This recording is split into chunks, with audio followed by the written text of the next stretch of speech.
Anasema kanisa limekuwa na uoga na ukimya wa kukemea dhambi. Haleluya.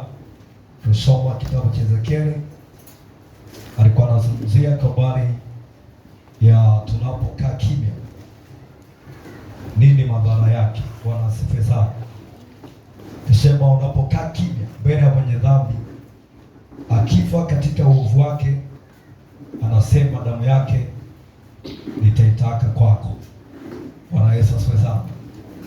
Kwa hiyo hii hapa sio tu kwamba wanaosimama madhabahuni kuhubiri au wachungaji au maaskofu, bali ni kwa kila mtu ambaye anaujua ukweli.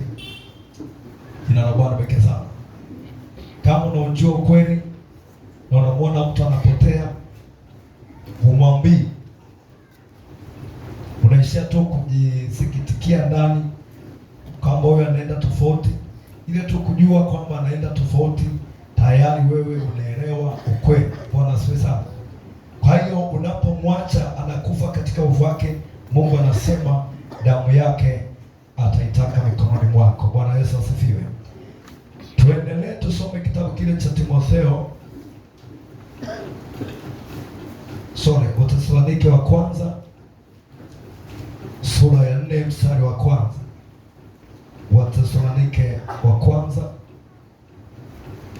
sura ya 4 mstari wa kwanza.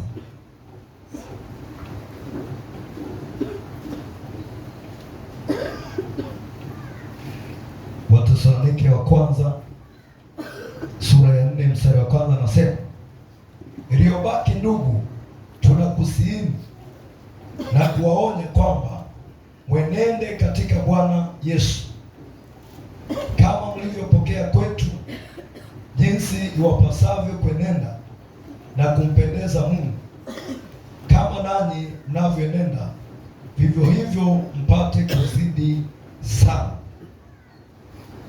Iliyobaki ndugu, tunakusihi na kuwaonya kwamba mwenende katika Bwana Yesu kama mlivyopokea kwetu, iwapasavyo kwenenda na kumpendeza Mungu, kama nanyi mnavyoenenda, vivyo hivyo mpate kuzidi sana. Bwana Yesu asifiwe sana. Hapa ni Mtume Paulo anawaonya watu wa Thesalonike, anawaambia kilichobaki kwa sasa ni kuenenda katika Bwana. Manake ni kuyaishi yale mafundisho ambayo tumewapa, ni kuliishi lile neno ambalo tumewapandia ndani yenu. Anasema enenda katika Bwana, manake enenda kama neno la Mungu linavyokuambia. Anasema tunawaonya. Kuonywa manake ni kupewa tahadhari. Bwana asifiwe sana. Ni kupewa tahadhari. Kwa hiyo hapa wanaambiwa mkae katika Bwana, na kila mmoja enende kama inavyompasa kwenenda, sio kwa kufanya vitu ambavyo havipo kwenye Biblia, sio kwa kufanya vitu ambavyo hatujawafundisha. Anasema kama mlivyopokea kwetu. Kwa mitume walipokea nini? Walipokea mafundisho, hawakupokea mafuta ya upako. Haleluya. Hawakupokea vitu vya ajabu ajabu, walipewa mafundisho. Kwa hiyo wanaambiwa mkae katika hayo mafundisho. Bwana Yesu asifiwe sana. Bwana Yesu asifiwe. Lakini ukisoma tena kitabu cha Timotheo wa kwanza sura ya 5 mstari wa 20,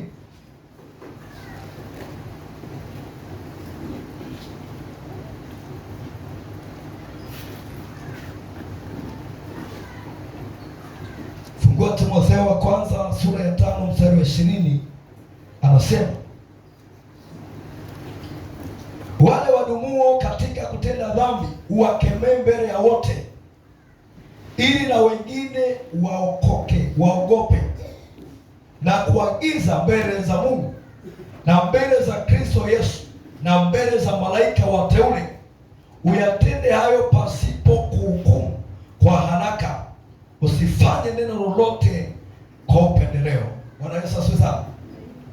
Tunajifunza ushahidi namba 4 kwamba kanisa limekuwa na uoga, limekuwa na ukimya wa kukemea dhambi.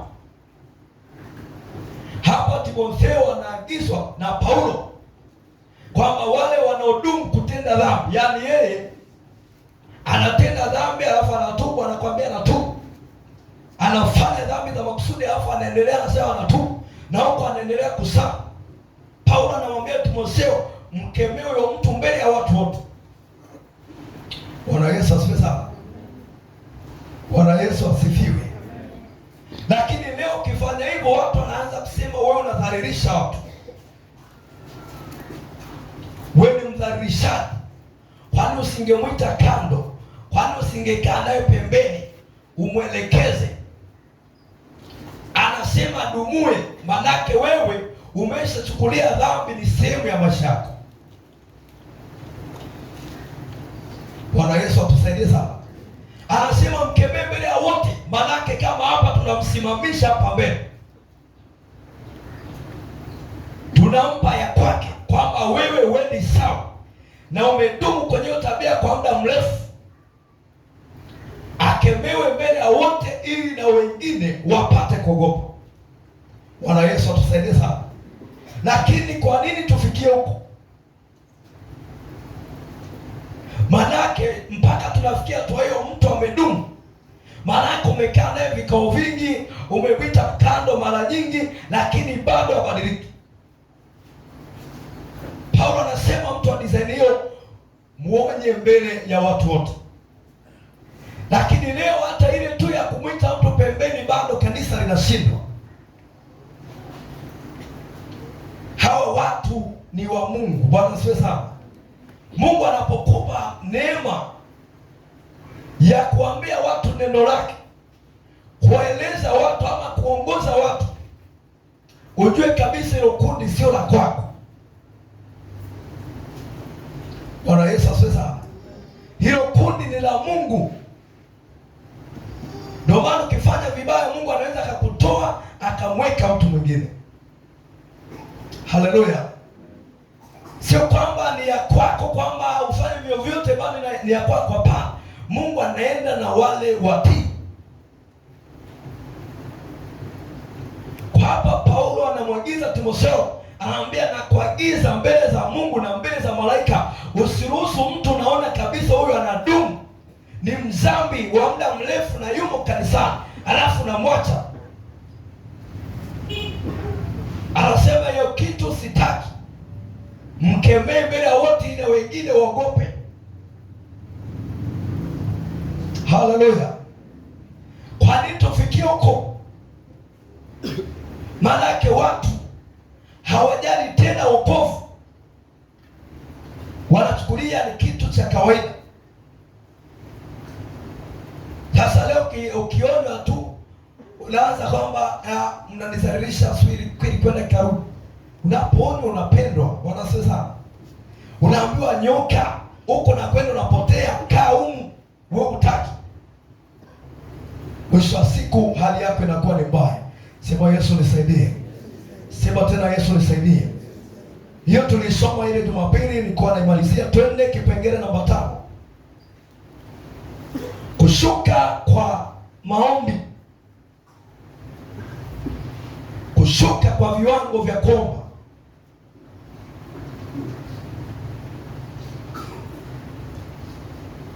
Bwana Yesu asifiwe sana. Maombi.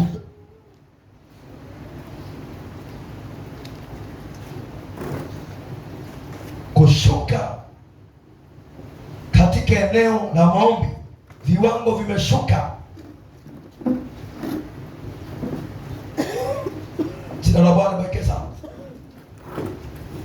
Leo tunashuhudia mambo mengi kanisani yanatokea, ni kwa sababu watu wamepuuzia kwenye maombi. Leo tumuoni Mungu kwenye ibada kwa sababu watu hawaombi. Hao wenyewe wanaotumika hawaombi. Uwe mshirika wa kawaida, uwe kiongozi, uwe mtumishi, hivyo vyote vinabebwa na maombi ili uwe salama. Haleluya! Ili uwe imara lazima uwe mtu wa maombi, lakini leo kanisa haliombi.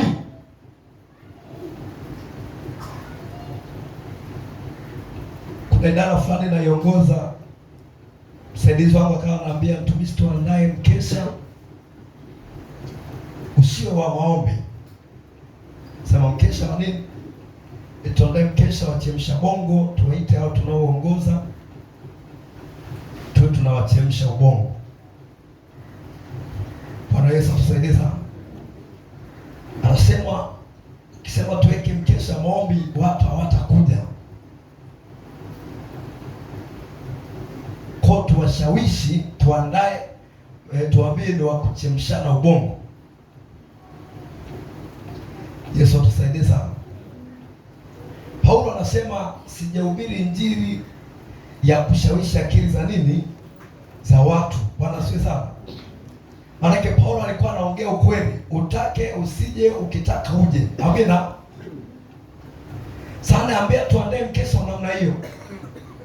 Kwanza nikamhurumia huyo mtu, na ni kiongozi. Mimi nikamwambia hata waje watano tutakesha au tutaomba. Bwana asifiwe sana. Habari ya kuchemshana ubongo mimi hapana. Si tuambie mkesha wa kuomba, tena maombi mengi. Waje wawili, waje watatu, wao tutaomba, tutakesha mpaka muda wa maombi tutakapoisha. Jina la Bwana libarikiwe sana. Kwa hiyo sasa kuna watu wanashawishi, yaani wanataka wafanye vitu ambavyo watu wanavipenda, kwamba tukifanya vile vya kimungu zaidi watu hawaji. Kaambia kwa kuwa hata hii nafasi mimi sikuipenda, nimelazimishwa, siwezi kufanya upuzi huo. Haleluya. Bwana Yesu asifiwe sana. Siwezi kuruhusu huo upuzi, yaani mimi nitoke Kigamboni niende si wapi eti kuchemshana ubongo. Kaambia ndio maana si mikesha mingi ya ovyo ovyo hatuendagi. Bwana asifiwe sana. Sababu anaona hapa tunaomba masaa 3 mangapi, afu nenda huko tukachemsha ubongo. Kwa hiyo kanisa linalibaya, viwango vya kuomba hamna, vimeshuka. Kibiblia tumeambiwa lisali moja. Tunaona Mungu anamlaumu Petro kwamba hujaweza kuomba nami hata lisaa. Maana hilo lisaa ni kiwango cha chini. Bwana Yesu asifiwe sana. Ambaye tunasema huyu ni mchanga wa kiroho, hana muda mrefu katika imani. Lakini leo unakuta mtu amepewa hadi dhamana ya uongozi, lisali moja linamshinda. Bwana Yesu atusaidie sana. Lisali moja limemshinda, ni mtumishi wa Mungu anatumika, lisali moja limemshinda. Unatembea na ukame. Uwepo wa Mungu unausikia tu kwa watu wengine. Wewe mwenyewe ni mkame kwa sababu maombi hamna. Sema Yesu nisaidie. Tusome kitabu kile cha Luka sura ya 22.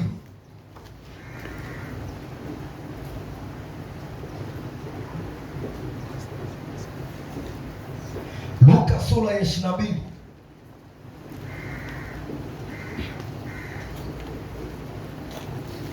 Tuanzie mstari wa 31. Nasema, akasema, Simoni, Simoni, tazama shetani amewataka ninyi apate kuwapepeta kama vile ngano, lakini nimekuombea wewe ili imani yako isitindike, nawe utakapoongoka waimarishe ndugu zako. Bwana Yesu asifiwe sana. Ukienda mbele pale mstari wa 40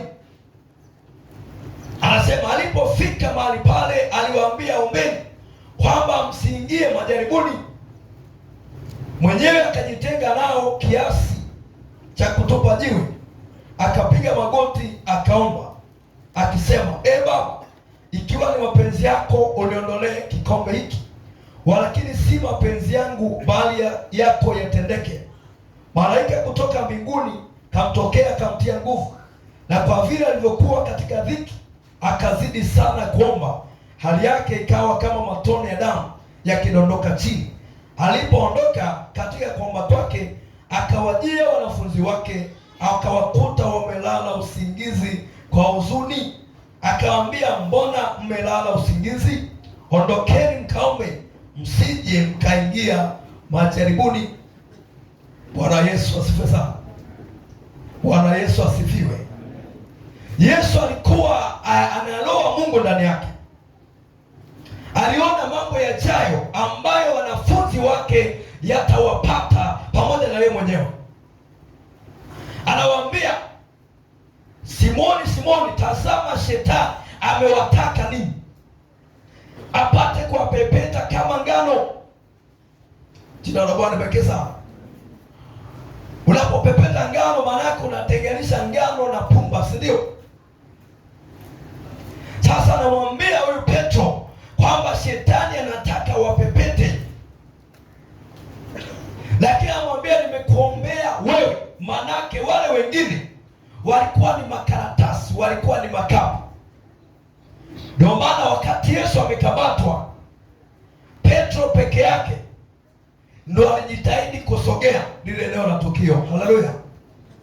Hao wengine wote waliogopa na walikimbia.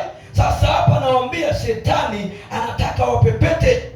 Kwa hiyo hata ile Petro kujikaza ni kwa sababu aliombea.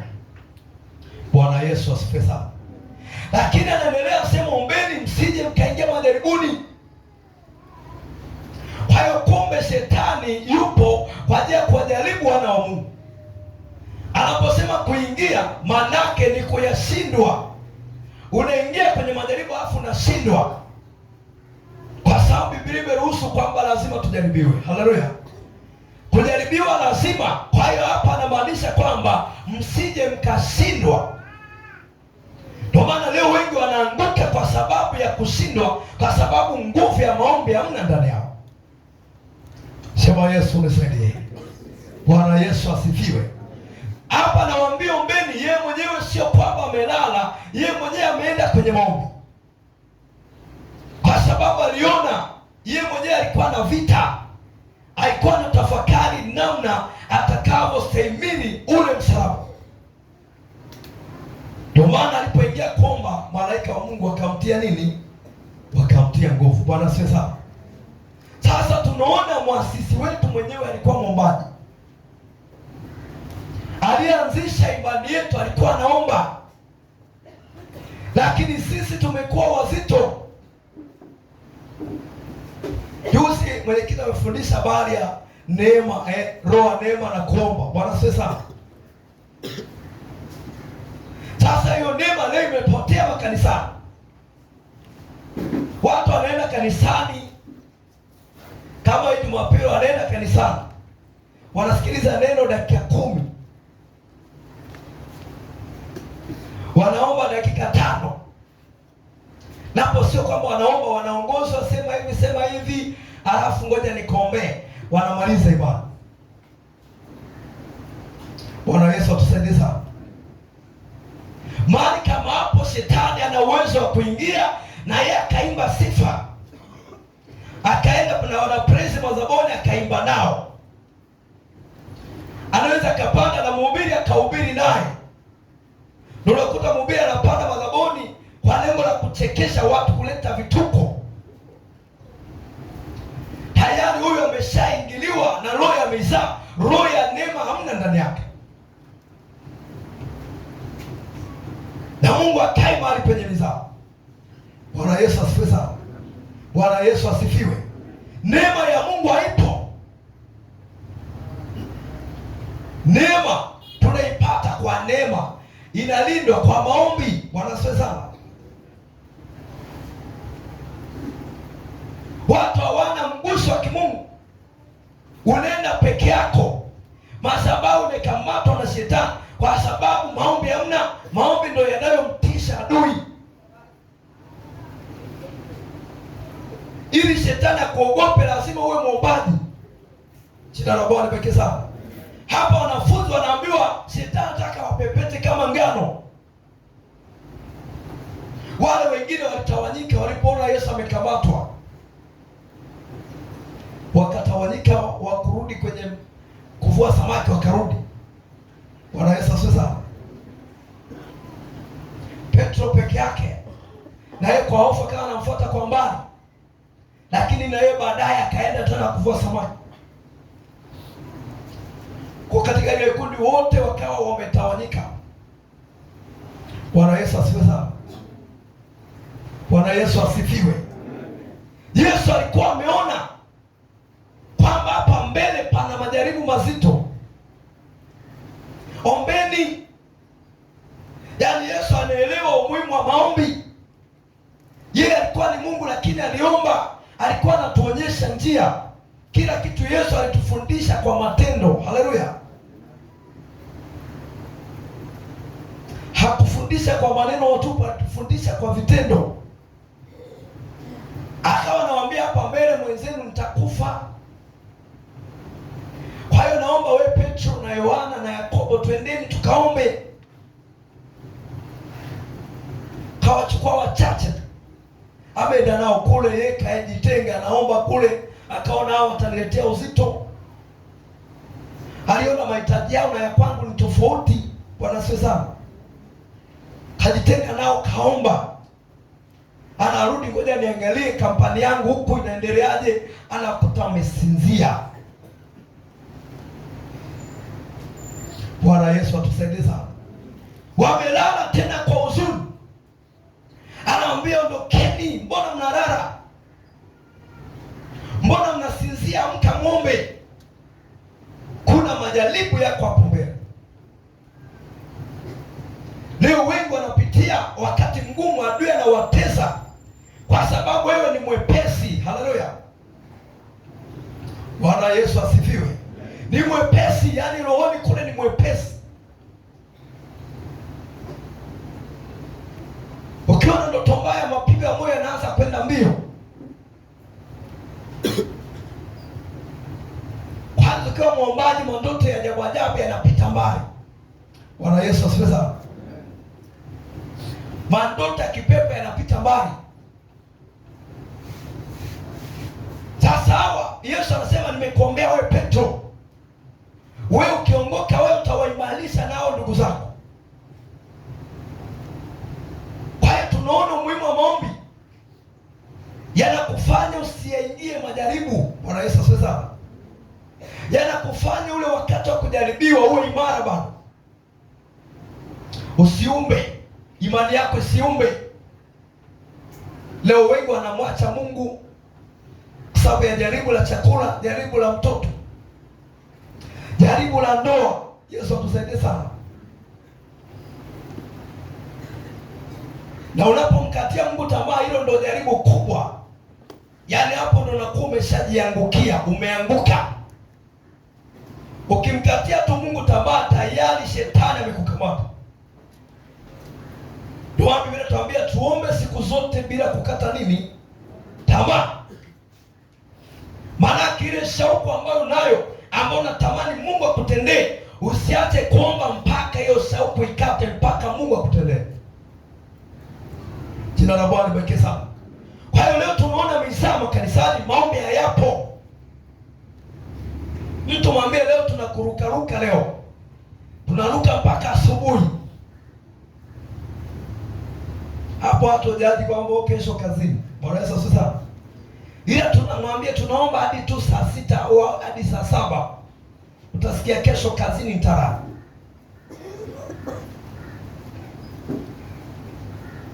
Haleluya. Kuomba ni pamoja na kukesha. Amina. Sio tu kuomba tu. Hapa Yesu amechukua, ameenda kukesha nao mlimani, sio kanisani.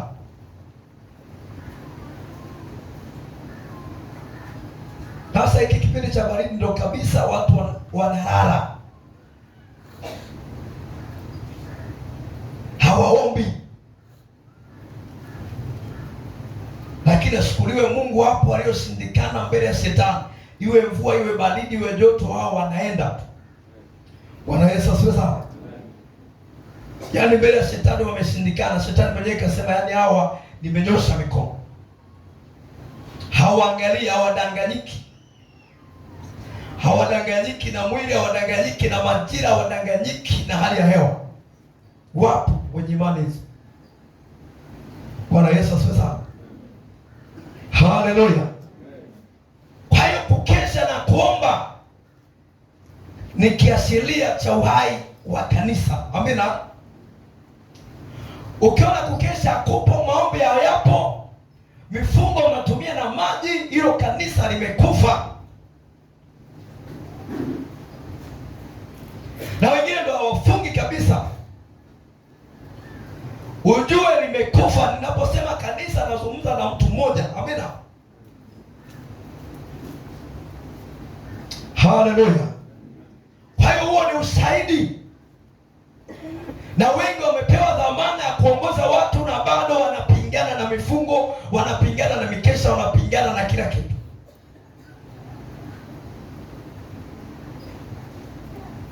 Kwa hiyo ni hali mbaya. Ndio maana unakuta matokeo yanakuwa ni ya ovyo, kwa sababu kinachoendelea pale rohoni ni cha kishetani. Bwana Yesu asifiwe. Mwambie jirani yako kuwa muombaji. Mwambie tena kuwa muombaji. Jina la Bwana libarikiwe sana. Bila kuomba lazima ufe kiroho. Maombi ni kama kichocheo, kule ndani moto uzimiki unapoomba. Maombi yanachochea, yanasababisha moto usizimike, moto endelee kuwaka. Maombi ni kama mafuta. Gari bila mafuta haiendi. Amina. Leo watu hawana upako kwa sababu hawaombi. Yupo yeye tu, anatumika yeye tu kwa akili zake. Sema Yesu nisaidie sana. Kwa anasema kawaambia, mbona mmelala usingizi? Ondokeni mkaombe, msije mkaingia majaribuni. Majaribu yapo, adui anazunguka usiku, mabaya mengi anafanya usiku. Unaposema usiku, sio tu usiku kama usiku tunaojua. Bwana sasa, naweza kawa ni mchana, lakini kwako wewe upo ni usiku. Amina. Ndio maana hata anaposema kesheni, amaanishi tu ukeshe usiku. Amina. Kukesha ni kukaa macho. Jina la Bwana libarikiwe sana. Maana kukesha ni kukaa macho. Hali ya kiroho na hali ya kimwili ni tofauti. Bwana sasa, ndio unaweza kwako tunaona tunakuona upo nuruni, lakini rohoni kumbe upo katikati ya giza nene. Jina la Bwana libarikiwe sana. Usiku, maana nyingine ya usiku, maana yake ni wakati wa kujaribiwa. Amina. Ni wakati wa taabu, ni wakati wa dhiki. Usiku unawakilisha giza. Amina. Maana yake wakati wa kujaribiwa pale, giza linakuwa linafanya vita na wewe. Kwa sababu mimi nakeshaga tu usiku, ndio maana tunatakiwa tuombe muda wote. Amina. Iwe mchana iwe usiku, omba. Tunakuona unatembea kwenye nuru huko vizuri, lakini adui katika ulimwengu wa roho amesha kufunga na giza. Upo katikati ya giza nene. Utatokaje hapo? Kuomba uombi, unasikilizia mwili, unasubiri tu maombi ya kanisani, unatumika uombi. Unatumikaje? Mwingine aombi lakini maono mengi. Bwana Yesu asifiwe sana. Maono ambayo unayaona wakati hujaomba, kuwa makini nayo. Bwana Yesu asifiwe sana. Maombi hatukuoni, mikesha hatukuoni, lakini kila siku na ufunuo. Haleluya. Unayofunuliwa yenyewe ukiuliza, je, umeombea juu ya jambo hilo ama umeonyeshwa tu? Kwa kweli hata sijaona. nilala tu nikachukuliwa na nani? Bwana Yesu asifiwe sana. Bwana Yesu asifiwe. Mungu sio wa kufunua tu vitu. Amina. Wengine unafunuliwa na pepo mchafu. Jina la Bwana pekee sawa. Ili kuhakikishia kwamba wewe uko sawa. Si unaona uko sawa na Mungu. Kuna riziki hata kuomba uombe kama naonyeshwa tu basi niko safi kiroho. Kumbe ndo anakupotezea hapo. Bwana Yesu asifiwe sana. Bwana Yesu asifiwe. Haleluya. Maombi, muombaji anaona vitu vilivyo sahihi. Amina. Ukiwa muombaji ukionyeshwa kitu, unaonyeshwa kitu kilicho sahihi, na ukiona kitu ambacho si Mungu amekwambia, unajua kwamba we ni pepo, usidanganyiki. Amina. Mungu anakuongoza kutofautisha kwamba hapo ni mimi, hapo sio mimi. Kwa nini unaomba lakini wewe mwenzangu uombi? Na kila siku umejaa mafunuo, umejaa unabii. Wewe unabii unautoa wapi? Bwana Yesu asifiwe. Kwa maana hatukubali kila unabii, lazima upimwe kwenye neno la Mungu. Bwana Yesu asifiwe. Kama hauendani na maandiko, tunakuona wewe ni tapeli kama matapeli wengine. Sema Yesu nisaidie. Tusome tena.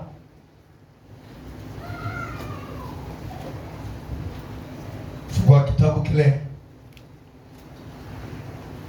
cha Yeremia. Yeremia 33 mstari wa 3 pa.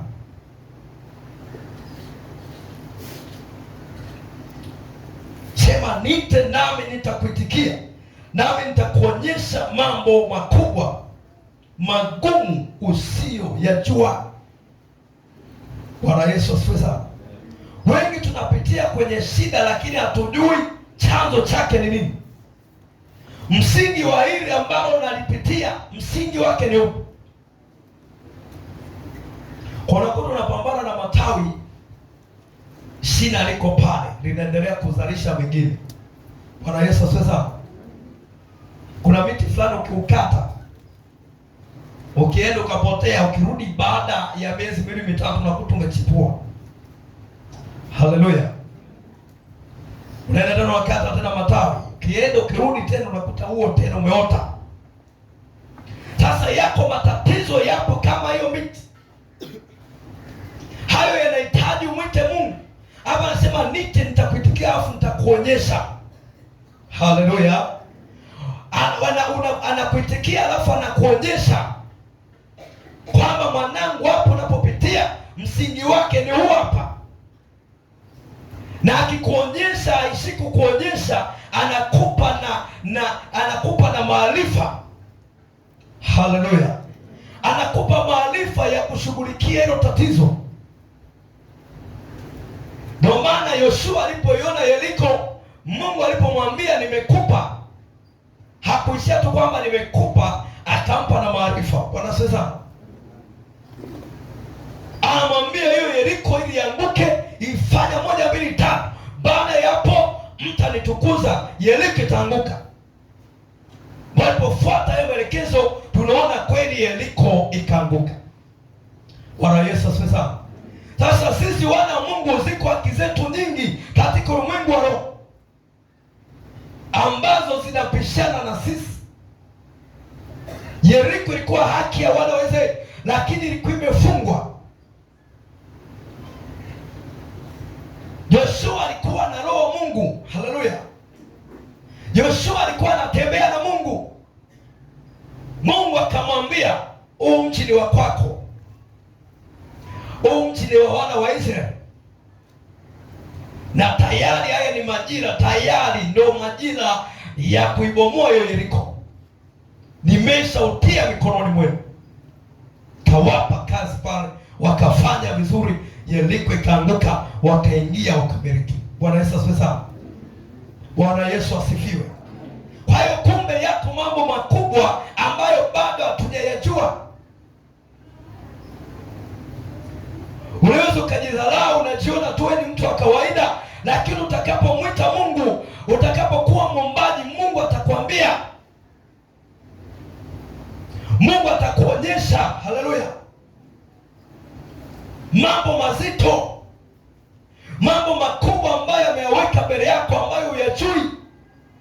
Hata kama pia kuna mipango ya adui ameipanga mbele yako, unapomwita Mungu anakuonyesha. Ndio maana nasema sitafanya jambo bila kuwafunulia watumishi wangu. Bwana asifiwe sana. Bwana Yesu asifiwe.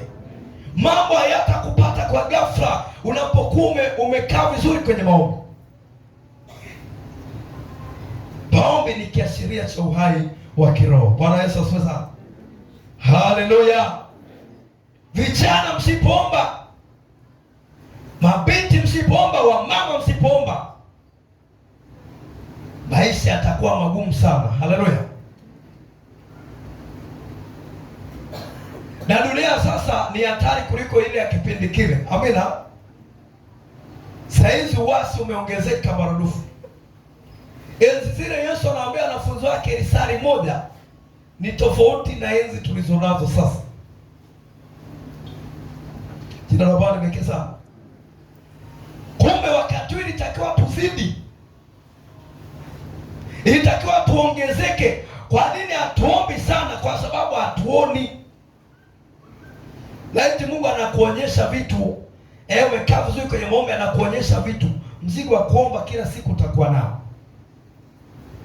Bwana Yesu asifiwe sana. Jicho la kimungu hamna, limekufa. Limekufa kabisa, linaona mambo yako sawa, dunia iko sawa, kila kitu kiko sawa. Bwana Yesu atusaidie sana. Kwa hiyo tunapokuwa waombaji, Mungu anatuonyesha vitu. Ndio sasa nitakuonyesha. Mambo mengi yanatusumbua, hatuoni njia ya kutokea kwa sababu ni wavivu wa maombi.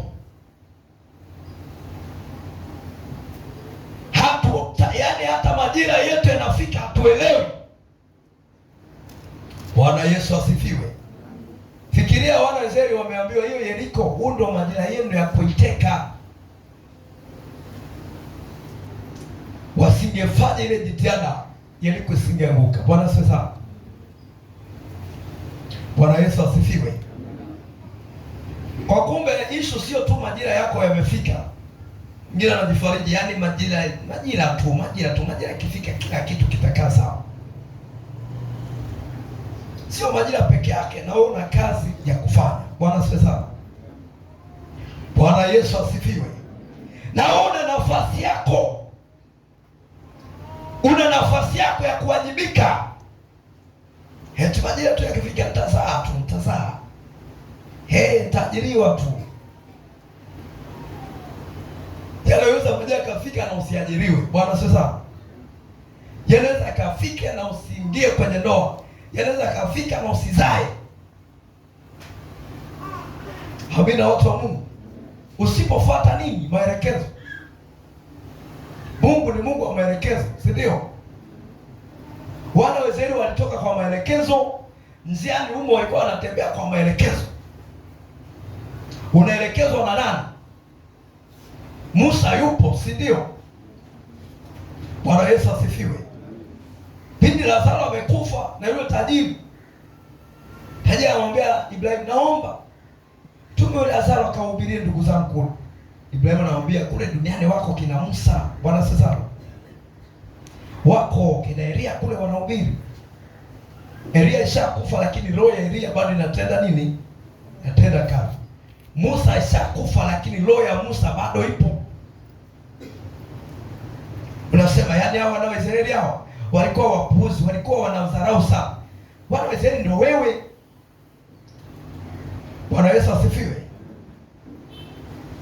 Haleluya. Umekuja hapa, unasafiri, ndio umepewa Musa kukuongoza kufikisha kwenye hatima, si ndio? Bwana Yesu asifiwe. Je, unazingatia maelekezo? Hapa Mungu anamwambia Yeremia, niite nitakuonyesha. Sasa wana wa Israeli walikuwa na kiongozi, walikuwa na kiongozi Joshua, wakaongozwa pia na Musa. Hao ndio walikuwa wanawawakilisha mbele za Mungu. Bwana sasa, Joshua anasimama kumsikia Mungu kwa niaba yanaoongoza. Sio kila kitu Mungu atasema na wewe, mengine anasema na mtumishi wake ili akwambie. Jina la Bwana pekee sana. Bwana asifiwe. Niambie kanisa, haya ni majira haya ni majira ya kupokea hivi, haya ni majira ya kwenda namna hii. Unapofuata yale maelekezo, manake wewe ni karibu. Bwana asifiwe sana. Haleluya. Lakini wao humo wanasema hapana, sio kweli. Na mimi Mungu kaniambia nifunge kwa ajili ya kubomoa ngome za ukoo. Jina la Bwana pekee sana. Yaani kwa sababu naambiwa bwana tunafunga kwa ajili ya kitu fulani. Unasema roho Bwana kaniambia kuna ngome ya ukoo pale inataka niangushe majira haya. Hivi huyu anafuata maelekezo? Maana na yeye anataka awe Musa, si ndio? Huyu ana tofauti na Miriam. Bwana sasa na Haruni wakamnena mtumishi wa Mungu.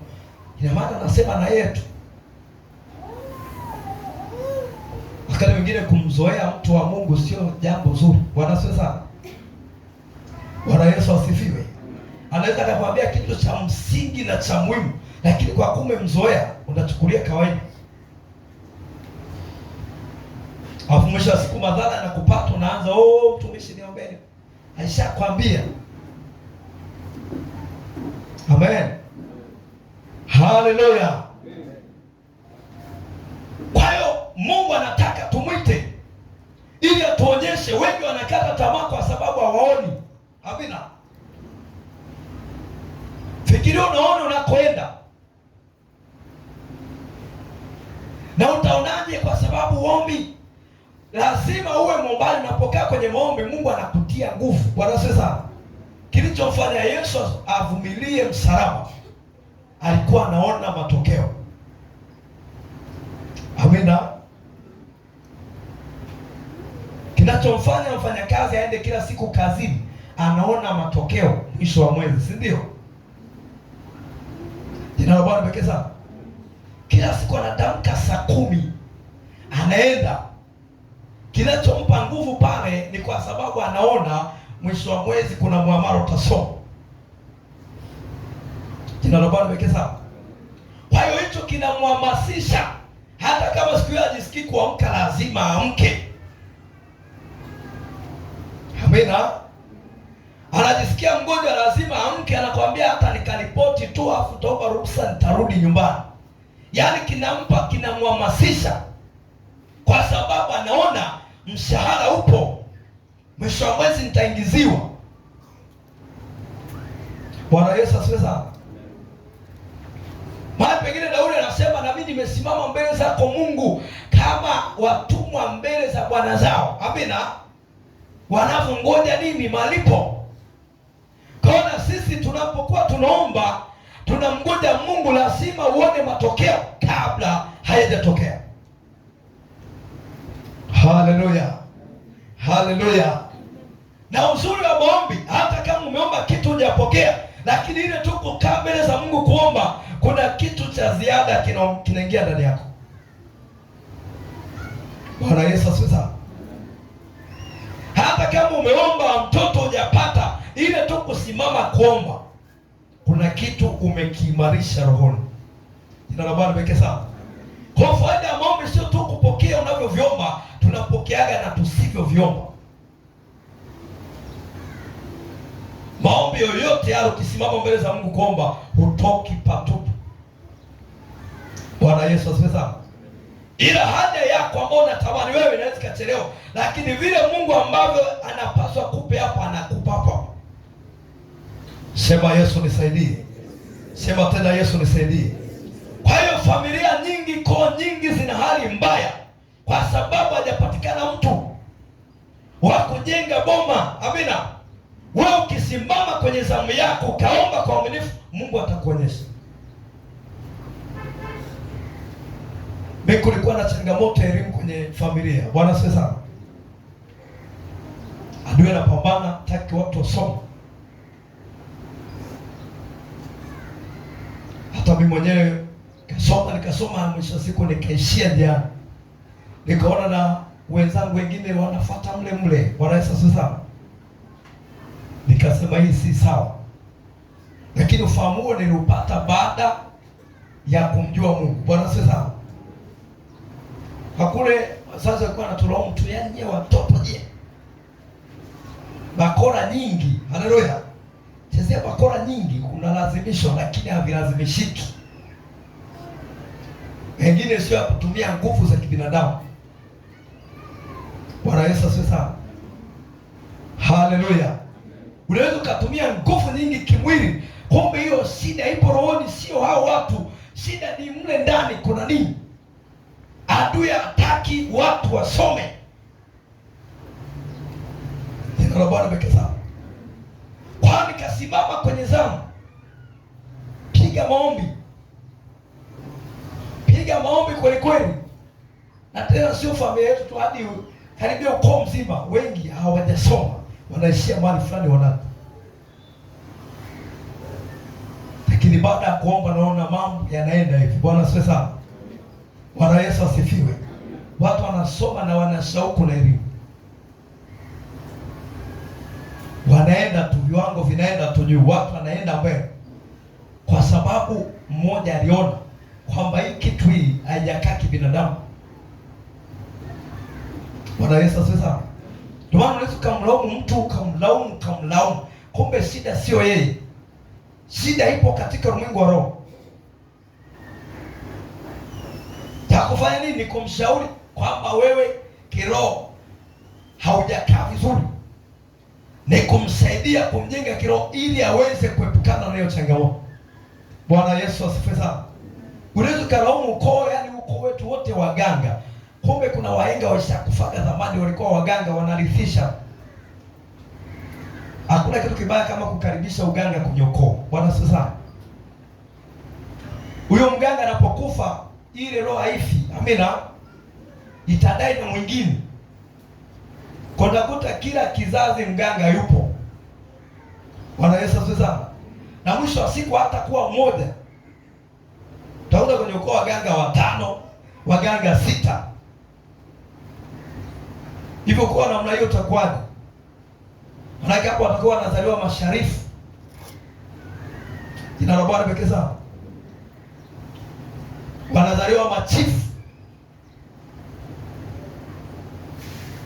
Hata mimi nisingekuwa nimeokoka, sidhani kama ningekuwa, yani sijui ningekuwa.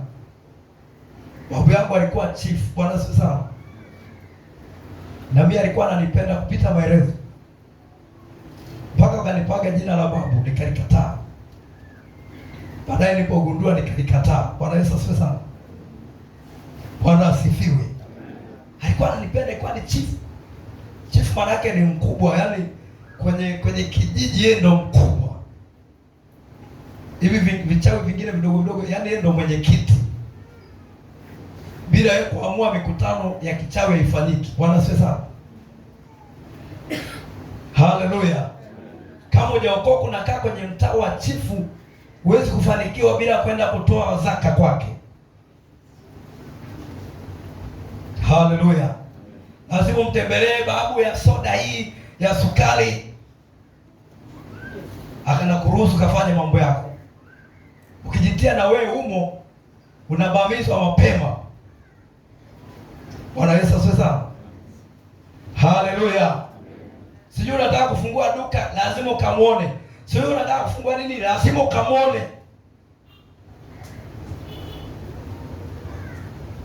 Sasa aishakatiliwa mbali. Bwana sasa shakufa, lakini zile roho hazifi.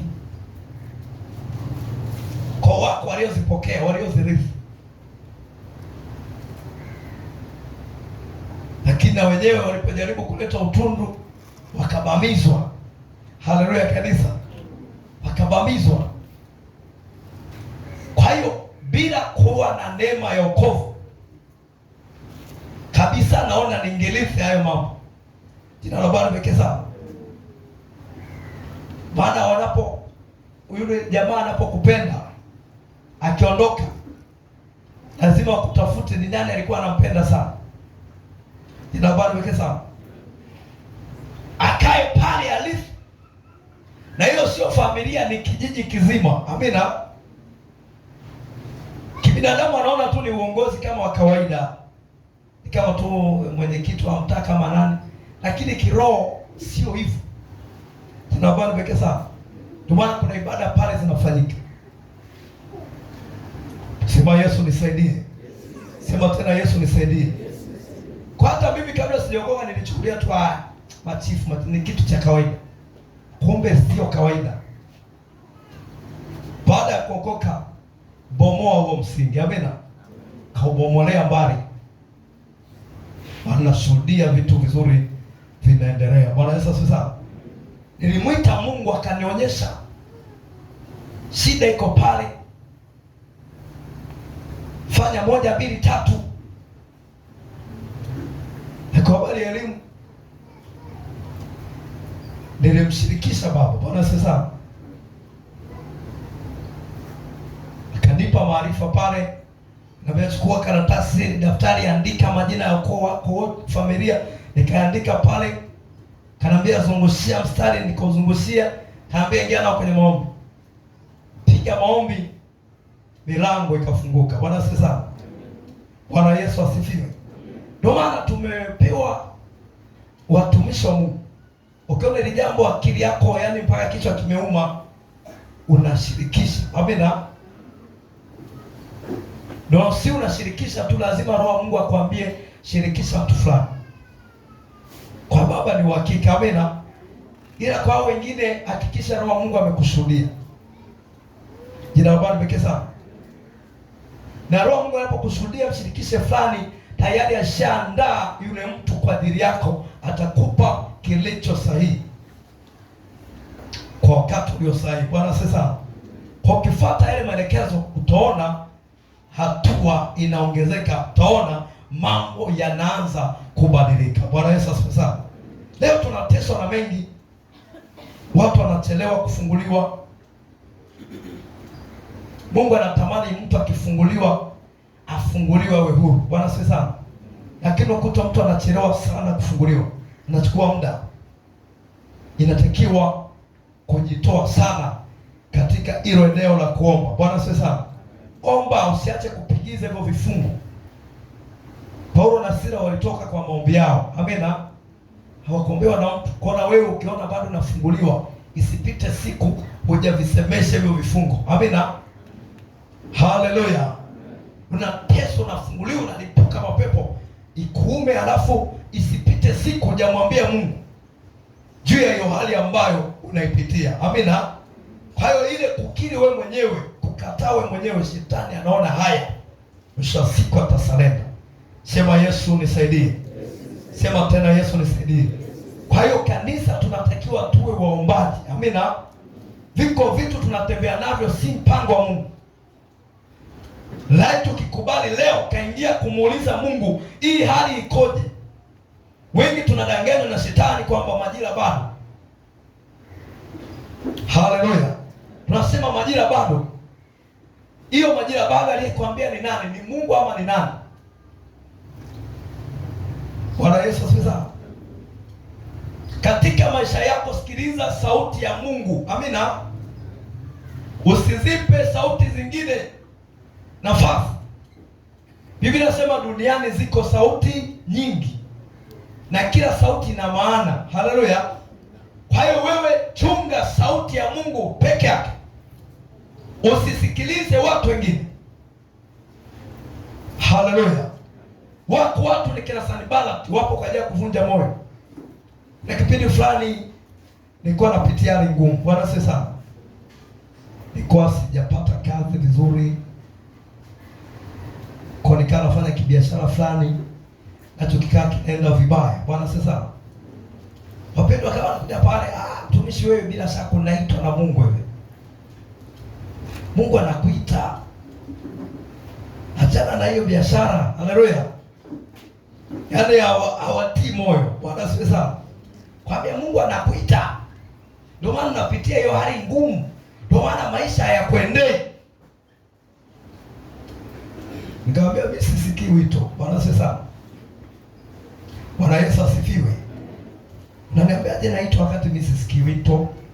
Kwani Mungu anapomwita mtu si lazima aseme naye kwanza? Inabaki sana. Mungu anapokuita wewe hawezi kumtumia mtu mwingine. Lazima aseme na wewe kwanza.